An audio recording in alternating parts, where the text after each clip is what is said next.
welcome to IMI Insights, the podcast where we are in conversation with our faculty to discuss emerging trends and ideas of business. In this episode, we're going to talk about a very important factor of organizations, which is sustainability. Because as environmental changes increase, we are constantly seeing organizations adopt strategies for a sustainable future. However, real change doesn't come from policies but from the people involved. And now it is widely recognized that employee behavior is a big part in achieving sustainability for organizations. Today, we are in conversation with Professor Umesh Bamel, who is the Associate Professor of OB and HR at IMI, and his recent article highlights why employee behavior is important for sustainability in an organization. Hello, Professor, and welcome to the podcast. Hello, Farhana. Thank you for having me here. So before we jump into why and the nitty gritties of it, you mentioned something called organizational citizenship behavior for environment. So what is that, and why is it so important for organizations today? Organizational citizenship behavior towards environment is a recent term which emanates from organizational citizenship behaviors. So OCBE may be understood as informal and voluntary behavior of employees that is towards protecting the environment. So I can give you example over here. Like the moment we finish this podcast and we leave this place, we switch off the lights. Right. Unutilized electronic appliances, we switch off them. We do not use disposable kind of things, and we adopt to use reusable. We go for recycling. So these are the actions which hardly any organization put into their formal performance appraisal system. But when employees take these green initiatives and actions, they are called organizational citizenship behavior towards environment. Right. So, of course, there is a lot of onus on the employees to do this for the environment in general, for the organization. But clearly, leadership will be shaping how an organization moves forward. So, what role does leadership then play in making, say, the environment more friendly for the environment challenges that we face, and how do we then set an example for the other employees? Very interesting. So leadership, it shapes employee behavior. It has a strong impact on employees' behavior. So for decades, we have a lot of research that talks about how leaders can promote innovative behavior, how they can promote a particular behavior at workplace, which is required by organizations. Right. So when it comes to voluntary and informal behavior, which we call OCBE, so leaders can make a real impact. So for example, when people see their leaders they are walking the talk, right? So they are green actions. So people tend to model them. So when leaders involve people into decision making, and people see there is an ethical rationality, and organization and leadership appreciate green choices and greener actions, so people tend to model that. And slightly and slowly, this would build a more greener culture at organization. So when we have a culture that promotes environment-friendly practices, environment-friendly actions, so all these talks that convert into real actions. So leadership is very important because it has a strong impact on employee behavior. So, this is very interesting. Of course, leadership paves the way. But in terms of policies, like especially in an organization, there are a lot of policies guiding you on how to act, how to behave. And I think recently you also mentioned that there are no set policies when it comes to this kind of a behavior, especially, talking about sustainability. So how are some of the ways that beyond policies that employees can sort of model their behavior and get better at sustainability? Yes. So to explain this, let's get back to the definition of OCBE. So one important aspect of OCBE says this is voluntary. Right. And it is not captured into performance appraisal system, which is very formal. Right. So why do an employee behave or choose to behave in a kind of to promote environmental sustainability or take greener action? So when your organization is not appreciating that formally, there is no formal incentive system, there is no formal recognition, but still the leadership and the culture, it appreciates it. So there are two kind of motives at workplace. One is formal, second is informal. So when we are talking about role of leadership in promoting OCBE, we are talking about that informal system. This is not a written policy or Yes. written rules kind of thing, but yes, people see how their leaders are behaving, how they are encouraging people to go for greener kind of things, to make sustainable choices. For example, carpooling. For example, not using disposable kind of things. Those small actions, they ultimately leads to the way, right? So it is all about celebrating the small wins, and Right. over a period of time, these small wins, they have a major impact. Right. So talking about, of course, the leadership is very important, and this paves the way. And there are small things that employees can do, like you mentioned, carpooling. So, apart from these, are there any other examples that you may have seen or you think that is really good that employees can adopt to make these changes? Yes, so recently we did one research into an Indian IT and ITS system, and there we examined how responsible leadership leads to OCBE at workplace. And our findings are very interesting. Okay. They do walk the talk. They not only talk about go green, but involve and do take actions, right? And those actions are visible to their followers. So people tend to model their leaders. This is one. Second, if leaders, they display ethical rationality in making their decisions, and they show empathy towards environment and stakeholders, that also encourage and inspire people to go for green actions. Third, leaders impact is not only limited to their followers, but they can make certain choices in terms of how their suppliers, how their certain other stakeholders outside organizations. So they can go for eco-friendly suppliers and eco-friendly stakeholders. They can ask them to display those kind of things and follow those kind of practices. So it is all about uh, how a leader value green action, green practices, and how they are encouraging, involving people, and incentivizing that kind of behavior. Right. So, of course, this is something that we talk about inside the organization, but we are creatures of habit.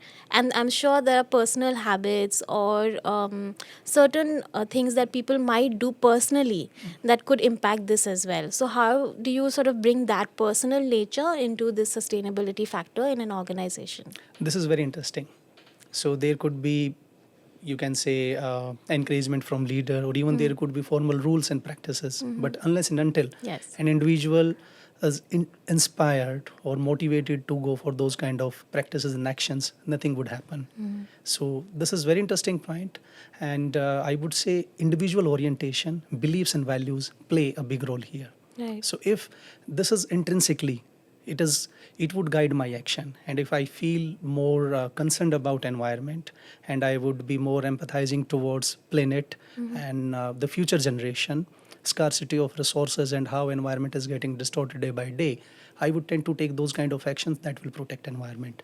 So individual values, belief, if they aligned with organizational values and culture, it would have a strong impact.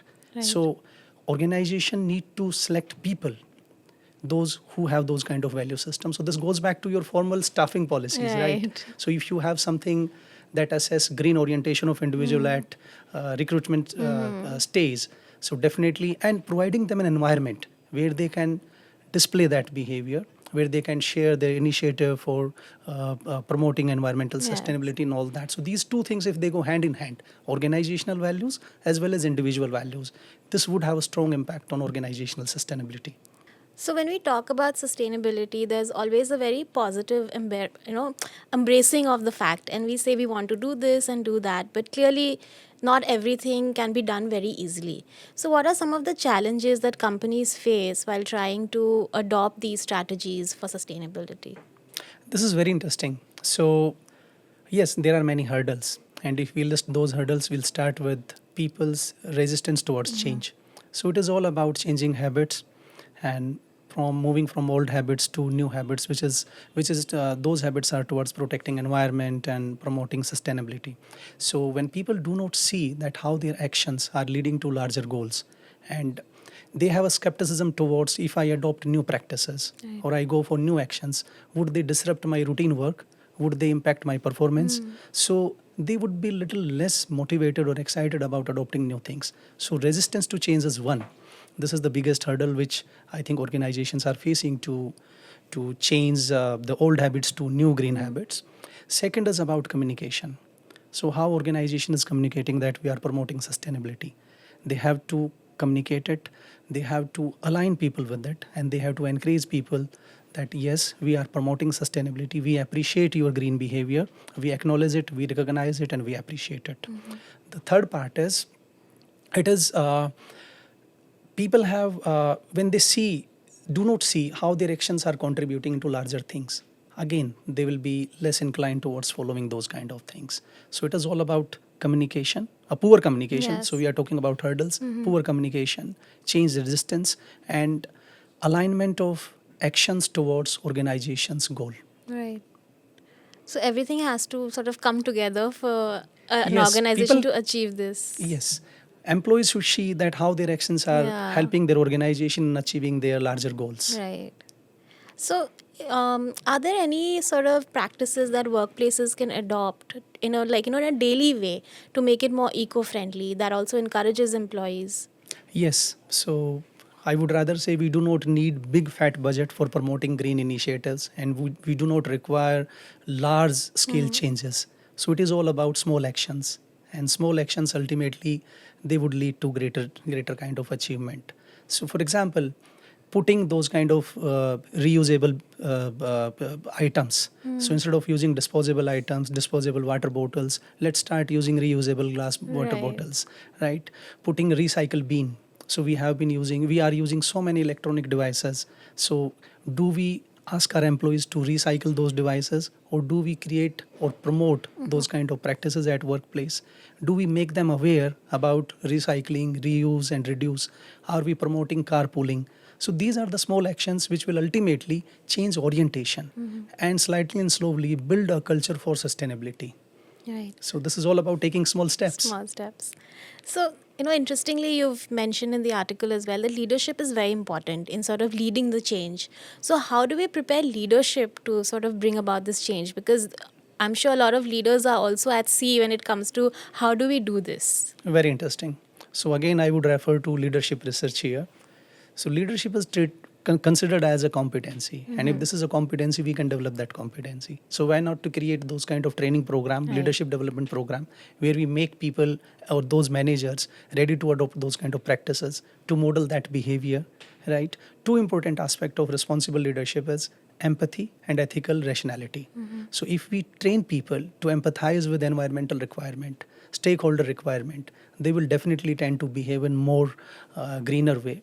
Right. And second aspect is ethical rationality. So people can taught, right? These two competencies can be developed. Yes, there are ways of developing responsible leadership.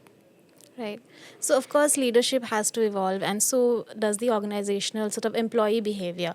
So, when we put leadership skills and OCBE together, how does then that sort of change sustainability business in the future? That is going to be a big impact. So if we sync leadership along with organizational citizenship behavior, I think our 80% task would be done. We don't require any formal policies and procedure at workplace, because a leader who is ethical, who is more concerned about environmental requirement, protecting environment, thinking about stakeholder, thinking about future generation, scarcity of resources, protecting environment, and model this behavior, this would definitely encourage their followers also. Right. And when people start following those practices, right, slightly and slowly, we build a culture. So it is all about a vision, then strategy, and encouraging and empowering people to take those initiatives. Yes, leadership and OCV should go hand in hand. For a more sustainable future, not just for the organization, but for everybody in general. Here we are talking about planet more. We are not Yes. talking about profit. We are talking Right. about planet and people. Right. So, it's an important step that leadership and employees need to take. Definitely, Right. definitely.